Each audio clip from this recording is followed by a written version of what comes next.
সবচেয়ে মোমেন্টাম তৈরি করেছে কোটা সংস্কার আন্দোলন এবং নিরাপদ সড়ক আন্দোলন।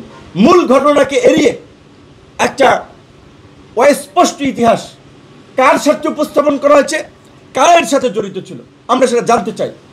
তারা প্রতারণা করেছে জাতির সঙ্গে, আমাদের সঙ্গে প্রতারণা করেছে। আমরা 15 দিনের 20 দিনের আন্দোলনের মিডিয়া কাভারেজে নেতা হই নাই, হঠাৎ করে নেতা গজে উঠি নাই। আমাদের ধারাবাহিক গত এই 7-8 বছরের ধারাবাহিক লড়াই সংগ্রামে রাজপথের রক্ত এবং ঘাম আমাদের এই রাজপথের পিচের সাথে আমাদের মিশে গেছে। প্রত্যেকটা মানুষ যারা আজকে আমরা এখানে বসে আছি তারা এই প্রেক্ষাপট তৈরিতে জীবন বাজি রেখে ধারাবাহিকভাবে লড়াই সংগ্রাম করেছে। এমনকি এই ডিবি হারুনের ভাতের হোটেলে গিয়ে যখন অনেকে কম্প্রোমাইজ করেছে, বাধ্য হয়ে কিংবা কম্প্রোমাইজ করে যখন আন্দোলন প্রত্যাহার করেছে, তখন আমরা 2 দফায় রিমান্ডের মধ্যে থেকে আমরা আপনার বজ্র ধ্বনি তুলে আমরা কিন্তু পরিষ্কারভাবে বলেছিলাম যে 90% পতন হয়ে গেছে, আর 10% বাকি আছে, সেটার জন্য ধাক্কা দিতে হবে। আজকে অনেকে হিরো হয়ে গেছেন, 10-15 দিনের আন্দোলনে হিরো হয়ে গেছেন।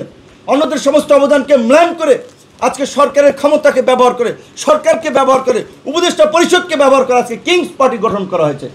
আর সেই কিংস পার্টির কার্যকলাপ আপনারা দেখতেছেন যে কিংস পার্টি আজকে তরুণ প্রজন্মকে বিপদগামী করছে, রাজনীতিকে কলুষিত করছে। যেই তরুণদেরকে নিয়ে মানুষ পরিচ্ছন্ন রাজনীতির স্বপ্ন দেখেছিল, নতুন বাংলাদেশ বিনির্মাণের স্বপ্ন দেখেছিল, আছে সেই তরুণরা চাঁদাবাজি, ধান্দাবাজি, তদবির, লুটপাটে ব্যস্ত। এই ইতিহাস কারা রচনা করেছে, এগুলো কারা তৈরি করেছে, তাদের বিচারও এই দেশে আগামীতে হবে। যারা এই দেশের মানুষের যে তরুণদেরকে নিয়ে স্বপ্ন ছিল, তরুণদেরকে নিয়ে আশা ছিল, সেই আশা আকাঙ্ক্ষায় যারা গুড়ে বালি দিয়েছে, সেই আশা আকাঙ্ক্ষাকে যারা ধ্বংস করেছে, তাদের বিচারও হবে। আজকে তরুণ হিসেবে আমরা নিজেরা প্রশ্নের সম্মুখীন হই, তোমাদের ভাই বন্ধু সহকর্মীরা এগুলো কি করছে। তাই সরকারকে বলতে চাই, আপনারা আশকারা দিয়ে এগুলো করেছেন, আপনাদের দায় রয়েছে। সেই দায় মোচনের জন্য হলেও অন্তত এই আন্দোলনের অন্যান্য অংশীজনদেরকে যথাযথ মূল্যায়ন করে এই ঘোষণাপত্রে তার সঠিক আপনারা বিবৃতি জাতির সামনে প্রকাশ করবেন।